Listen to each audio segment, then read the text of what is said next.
Hello, I'm Izo. Today we're going to discuss the symptoms of toxic femininity in a society. Now, first of all, we have a look at toxic femininity. Now, the initial feminist movement was for equality of opportunity, which is great. And in our family, this goes back to 1930, uh, when a grandmother had to take over the family affairs because my grandfather had a stroke. So, for us, female equality, we're ahead. We are not saying that we want a patriarchy, but we are definitely ahead of the general uh, population in our area. Now, this demand for female equality in India has actually blossomed, and we are very much improved society. We still have patriarchy, but we very much improved society as compared to 1970. Now, however, I can see that in Western societies, it's moved beyond demand of equal opportunity for women.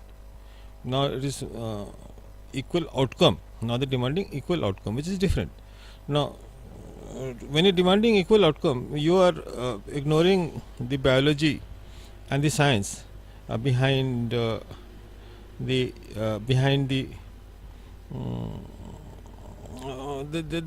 female human being, because the females basically give birth, and our society is very complex and highly structured. That is the reason for patriarchy. I can understand that, but uh, when the basic biology of women and the basic sciences are being denied, and that gives rise to this toxic feminism. So this manifests itself in real symptoms that we can actually see. I'm not saying that a society that exhibits one or more of the symptoms has got uh, toxic femininity in it. Uh, but yes, if uh, you can actually diagnose uh, toxic femininity in society with this six I'm enumerating for you. Number one, drop in birth rates to below sustainable levels. It's never happened in history. I don't know. Maybe some societies in the old days might have had. So when the birth rate dropped to below sustainable levels, the population begins to shrink. Now, this could be an outcome of toxic femininity, because in the drive for equality of outcome, uh, women postpone their uh, childbearing, or simply refuse to bear a child because it affects the careers. So this is results in a drop in birth rates. So many of societies are suffering that. Now there is the second symptom is a very peculiar system, because it's just been discovered. It's not, the symptom was not discovered before. I don't know how long it's been happening. There is a drop in testosterone levels in the human males in these societies. Now they are the drop is huge. It's about 50%, and this includes the normal drop in testosterone levels due to age. So for a given age, the testosterone level of a male in these societies is 50% less. Was just 30 years back. Now how can this be explained? You see, this is simply because mothers are raising their uh, boys to be soya boys. One of the reasons, and the other reasons are because women have stopped saying no to sex. So, if two guys running after the same woman, in the old days only one guy's would get to that lady. Now both of them get to the lady. So it was these circumstances that usually drove the testosterone levels to very high, to very high limits. But now, when men don't have to fight for sexual partners, this goes down. So drop in testosterone levels is one of the symptoms. Now this is the presence of a loony extreme. Whenever there is any movement that becomes toxic, you get the presence of the loony extreme.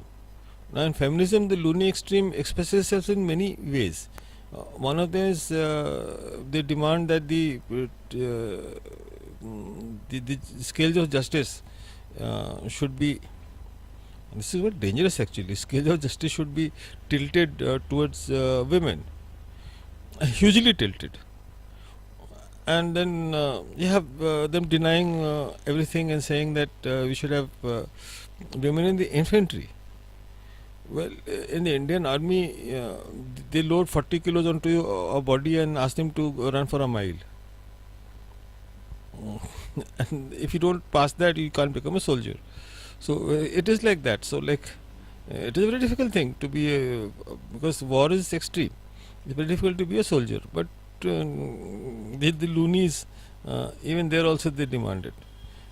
And the army has to go to lower standards, and still also women don't qualify. And during normal exercises, they sustain a huge amount of injuries. So actually it is not beneficial for them.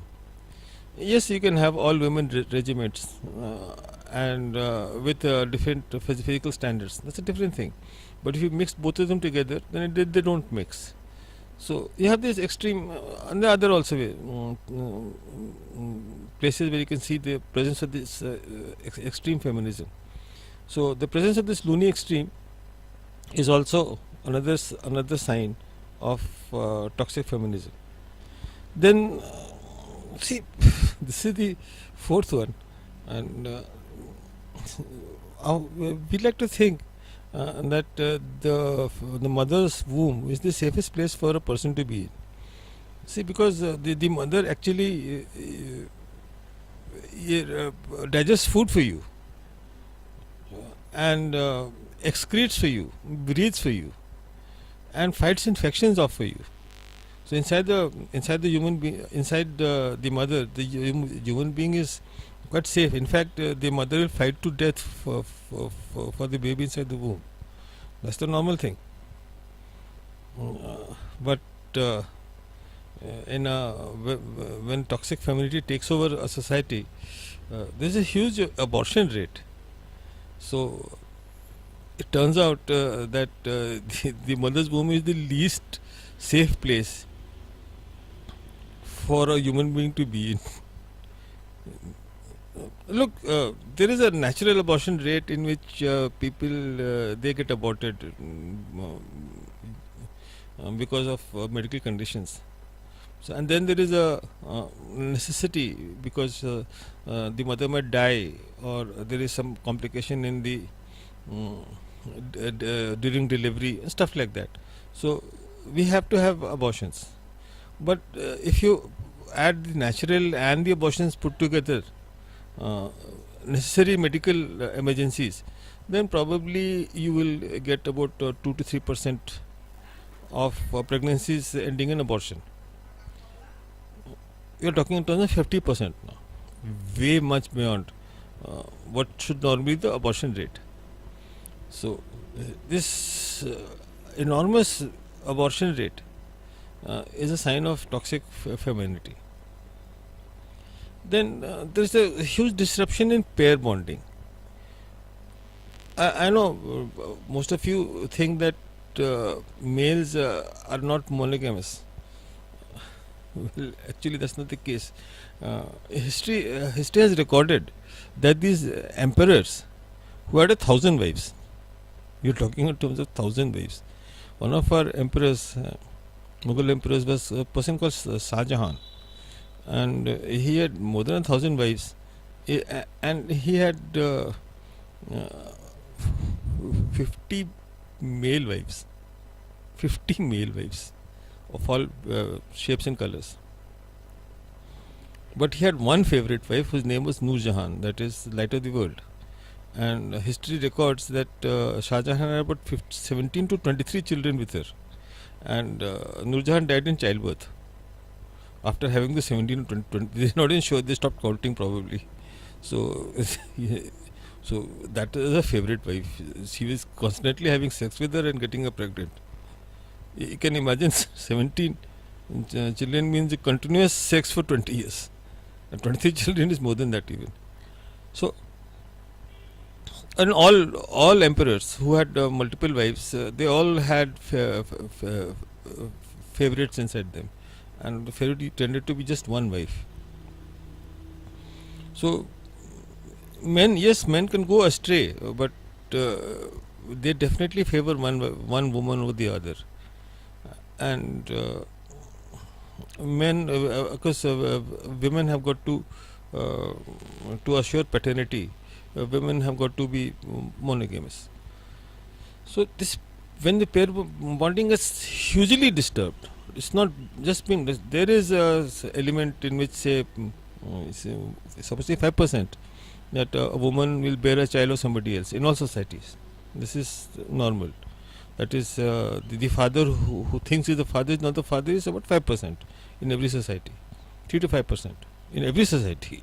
So, leaving that apart, if the rates are going through the roof, then definitely there is a problem with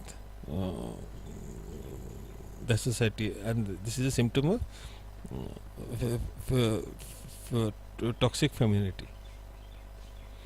Now, the last one, the sixth one, is very difficult to understand. So, maybe you should listen to it very, very carefully.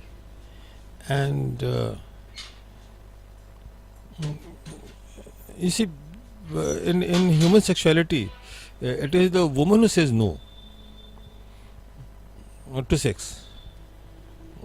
Even after pair bonding, women have got the right to say no. The law might not reflect that, but even after pair bonding, a woman has got the right to say no. So, the idea is the sex has got to be earned. Basically, the idea being that the sex has got to be earned. And now, if this breaks down and women stop saying no, then men have got it very easy. So when men get it very easy, they stop giving the resources to the woman actually carrying his child or his child. So, and they start spending the money in all manner of women who probably don't want to even carry his child. So this results in resources going to sluts, basically, not to mothers. So when women say no, sex is not easy, then men are forced to give resources to the mother of the child. When this stops happening, then toxic family takes over. Then the father stop doing these things. Then you got to pass these laws, child laws and stuff like that, and then even that doesn't work out. Then you got to the government has got to step in and pay mothers to look after children, which should have been the father's job in the first instance. So, with all this 6 factors, they are the symptoms of the disease. The disease being toxic feminism. How can you cure a society of toxic feminism? Well, history is actually, look, I'm sounding very cynical, I understand that, but history says that these societies they go rotten to the core, and then the men freak out and they crumble before invasion. Literally crumble before invasion. When even a small band of people walk into the territory, there is nobody to defend. So, toxic femininity look, it is not that these are sociological trends. It's not that it's going to happen over a period of months or years, even or decades. Uh, this is a tree that grows for centuries. So sociological trends go on and on for centuries, and then suddenly see the fruit, the poisonous fruit. So toxic feminism should last for at least a century before societies begin to crumble. I know I'm sounding very despondent, but this is the way toxic femininity ends. And there is a record of toxic femininity in practically all societies, including the Mughal society and the Vedic society and the Roman Empire. With this, I come to an end with my talk with you. This is Mizo signing off. Thanks for listening in, guys.